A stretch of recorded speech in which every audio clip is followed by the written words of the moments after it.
চাইছি তো আজকে তো দিন ফুল বাবু, ওনার নাম দিয়েছি ফুল বাবু।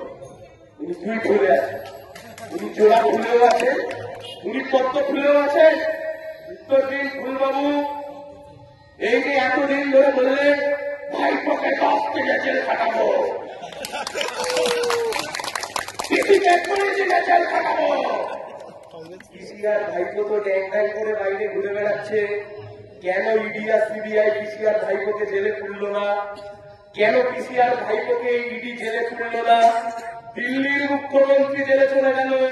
2014 থেকে যে পিসিআর ভাইপো, যার কর্মকাণ্ড বাংলার লোক জানে, আজ অব্দি কেন পিসিআর ভাইপোকে ইডি আর সিবিআই কিছু করলো না?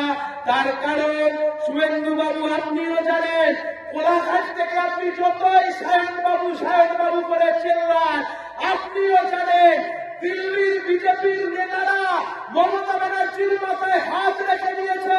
আর তাই জন্যই নিচু তলায় বিজেপি আর তৃণমূলের কর্মীরা যতই মারপিট করুক, যতই খুনোখুনি করুক, যতই নিজেদের মধ্যে মারপিট করুক, ওপর তলায় দিল্লির বিজেপির নেতারা মমতা ব্যানার্জি আর তার ভাইপোর মাথায় হাত রেখে দিয়েছে। তাই জন্য এত কিছু হয়ে যাওয়ার পরেও বাংলার মুখ্যমন্ত্রী আর তার ভাইপোকে ইডি আর সিবিআই ছুঁয়েও দেখে না। উত্তর তো দিতে হবে শুভেন্দু বাবু, ফুল বাবু, উত্তর দিন।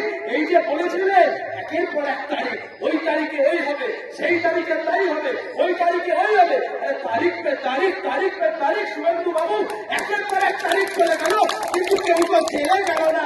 তার মানে আপনিও জানেন শুভেন্দু বাবু, যা আপনি বলছেন সব ফাঁকা আওয়াজ, ওর কোনো দাম নেই। আপনি যতই চেল্লাবেল্লি করুন, মোদি আর দিদি বুঝে নিয়েছে, আরএসএস বুঝিয়ে দিয়েছে।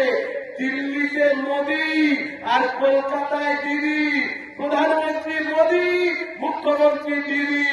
কলকাতায় দিদি থাকবে, রাজ্যে দিদি থাকবে, আর দিল্লিতে মোদি থাকবে, আর দুজনে মিলে সরকার চালাবে। কেউ কাউকে চালাতন করবে না।